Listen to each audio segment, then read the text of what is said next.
Welcome back to another episode of the Next Level Minds podcast. For those of you who are tuning in for the first time, then this is a podcast dedicated to those who want to reach a next level in their faith, family, fitness, finances, and embrace the American freedoms that we have in this great country. We also have a mission here, and that's really to impact over 1 million people. So if you have not done this already, please take the time to subscribe to Next Level Minds on Apple Podcast. Share this episode with a family member, friend, or colleague who you think will get some value out of it. And then leave a review on the Apple Podcast app under the Next Level Minds show. Let me know what you think. Let me know what I can improve. Let me know what topics you want to hear, and give it 5 stars so it just continues to rank higher and higher. I believe I'm under like the business category. Anyway, on to today's episode, which is part of a solo episode that I'm doing. I've been doing a lot of these lately, and I've been fortunate to receive some good feedback from you guys, so I really appreciate it. And I will continue to put out these solo episodes, and we'll also have some guests appearing as well. But for the time being, I'll be leaning more towards some of the solo ones. So today's episode, I was really toying between 2 options, and the first option, and this will come at a later date, but I was actually going to walk through some of the characteristics of the founding fathers. So I was just going to nerd out on some history for a little bit, and I was going to just kind of regurgitate the principles and the values and the morals that the founding fathers lived by, and see how we could maybe replicate that in our lives, just to continue to make America greater. Because I believe that America and this nation is really going to only be as strong as the individuals that are in it, right? So if you have a weak mind, weak body, weak habits, then the more people that have that, the more the country is going to be weak, right? So we need to have strong individuals with strong values, strong morals, all that stuff. So I was going to walk through that. That is a little sneak peek for what's to come. But instead, what I'm going to talk about, and it kind of falls under the umbrella of having a strong nation with strong individuals, is things that are holding you back from your ideal life. So if you're sitting here listening and you're thinking about the goals that you want to achieve, the dreams that you want to achieve, you're looking at your vision board and you're just thinking, I'm not there yet, wonder why. Well, I took some time and reflected on seasons of my life where maybe I was not on track to really hit my goals. And I wanted to extract some of that information and write out, okay, what were the actual reasons that were holding me back? So I'm sure you may resonate with some of these, if not all of them. And just know that these areas can be fixed, but I do think it's important to address the actual why behind the reason why you have not reached your ideal life, or you're not on track to reach your ideal life. And the first one, I believe, is just lack of direction. I talk to a lot of people that know what they're watching on TV. They know their favorite movies, their favorite music artist, their favorite food. But when you ask them, okay, well, where do you want to be in 1, 3, 5 years?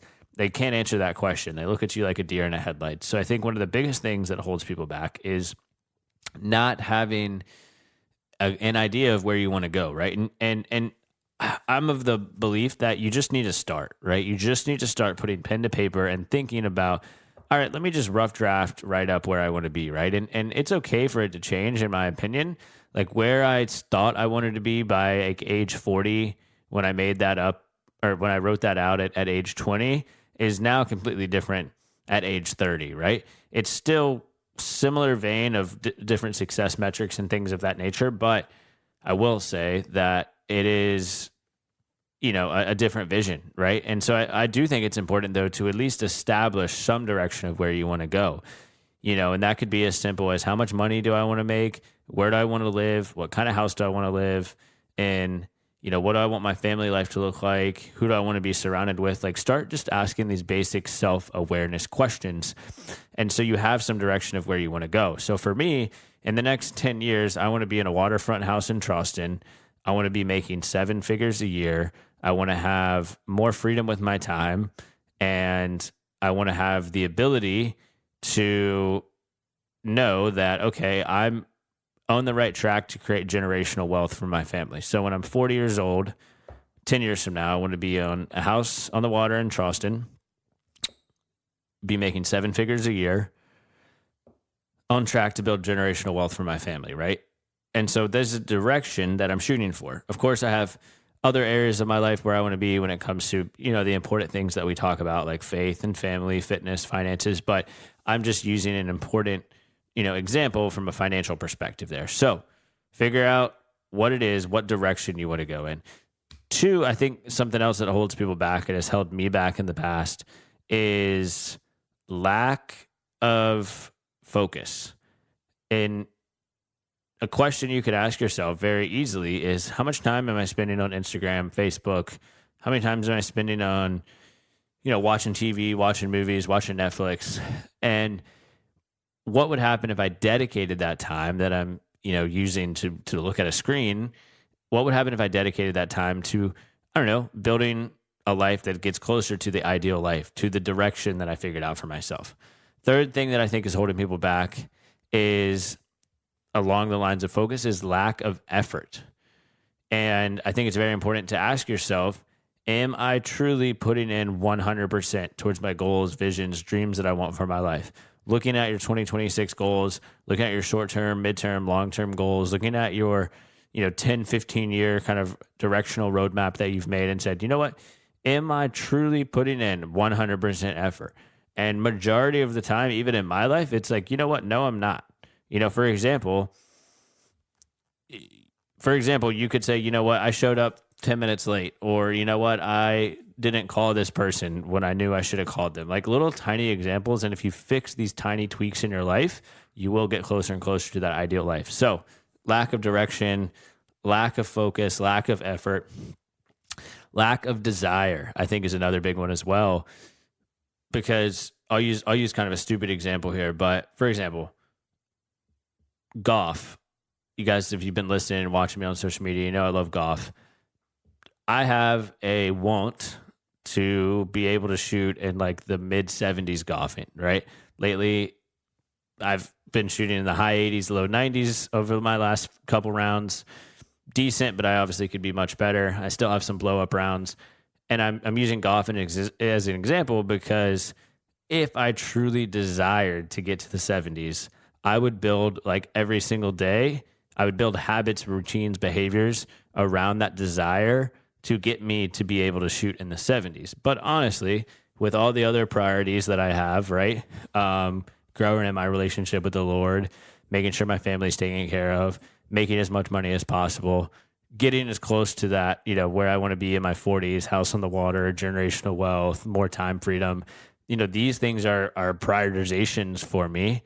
And golf is still important, something I love to do, but I really don't have as of deep of a desire to make my golf get down to like the mid to low 70s as I do to achieve these other things that I've just talked about. So I think when you're looking at your goals, asking yourself, do I truly desire these things? Or have I just kind of written these down because that's what everyone else is doing, or someone else told me this was a good idea? And I think when you can have your effort and your energy and your focus and your desire all in sync, you feel very fulfilled and you feel like you are on the right path. So lack of desire is a big one. And then I also think lack of inner circle. When I say inner circle, meaning a lack of people around you that are going to lift you up, right? The Bible says iron sharpens iron, right? The Bible says walk with the wise and you will become wise. So a lack of people in your circle that are going to not only motivate you and keep you disciplined and locked in, but also people in your circle that you can learn from. And I think it's sometimes important to say, you know what, if I don't have these people in my circle, where can I go meet some like-minded individuals? Well, you could do, networking events, church, obviously, if faith is something that it's important to you, get yourself surrounded with like-minded individuals so that you can grow even more. I also think another thing that holds people back is lack of energy. And I think energy can come from a number of different things, but I really think it's important to lock in with your sleep. My first couple of years of working, I used to take pride in only sleeping like 5, 6, maybe 7 hours a night, but especially the nights where I was sleeping like 5, 6 hours, I'd be like, oh yeah, hustle, grind. I'm only sleeping 5 hours. And truth be told, like that's going to catch up to you. And, you get energy from you get energy from being like in a restful, deep REM sleep. I mean, I have the Whoop fitness tracker, and I've read a bunch of data on like the importance of sleep and REM sleep and all that nerdy stuff. It really does play a factor. Also, what you eat, what you drink, right? Like cutting them out completely or being very limited with any type of processed food. Like if it comes in a bag, locking in with your diet, locking in with your fitness routine. Like if you're not working out multiple times a week, walking, running, lifting weights, you're not going to have a lot of energy, right? So locking in with the right fitness routines, all of these little contributing factors all play a factor in your energy levels. So lack of energy is a big one because, if you're not firing on all cylinders, you're not being near as productive as you could be if you were like fully awake, fully cognizant, just fully locked in mentally and physically. So I think that's one that holds people back as well.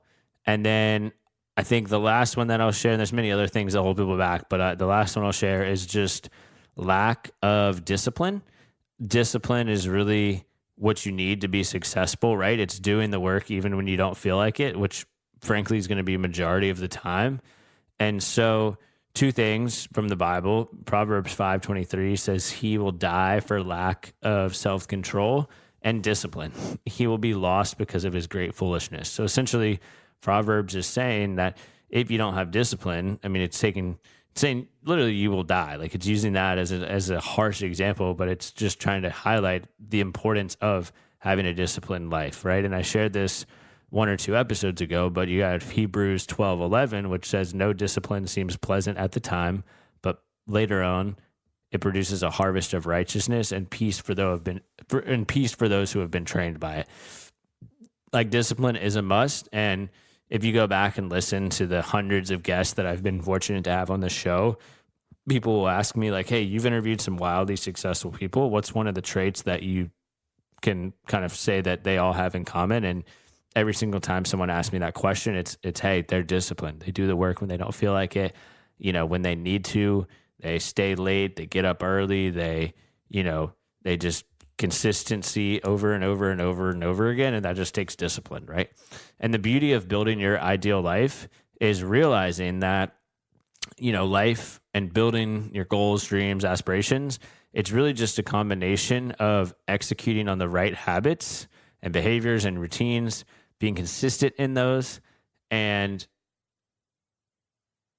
recognizing that it's going to take time. So for me, it's like I look at where I want to be in the next 5, 10, 15, 20 years and looking at some of these massive goals and massive visions that I have for my life. And it's like, okay, well, like, yeah, am I going to be able to buy the, $5 million house on the water next year? I mean, maybe something crazy will happen and it does. Or it's like, okay, well, if I continue to execute on these habits, routines, behaviors that I'm doing, and I continue to get better and better every day, and I continue to, create new opportunities for myself, like it's literally just going to be a matter of time. And I know that from listening to hundreds and hundreds and hundreds of successful people, whether it was my own podcast or other podcasts. And it's just like, yeah, I figured out what I wanted. I said, okay, what are the things, the steps, the processes that I need to do to get there? And I just did it every single day until I got to my goal. And that's one of the reasons that I am consistent, because I know that if I just do it long enough, like I'm going to wake up one day and be like, oh my God, like I literally have the exact life that I visualized 5, 10, 15, 20 years ago. I shared this the other day as well. I found my old vision board from when I first graduated college, and pretty much every single thing outside of the things that I just kind of shifted from as they weren't really important for me anymore, pretty much every single thing that I kept as an important thing that I wanted in my life has happened. Like the house I'm in, the car I have, the family I have, like is wild. And that is because of discipline and being consistent and all that stuff. So just wanted to hop on here and share things that have personally held me back, things that I'm sure may be holding you back. If that's happening to you, feel free to shoot me a message on Instagram, Chris Chap. Would love to help. And otherwise, keep listening to the Next Level Minds podcast. Hope you guys have a great week ahead. And thanks again for tuning in.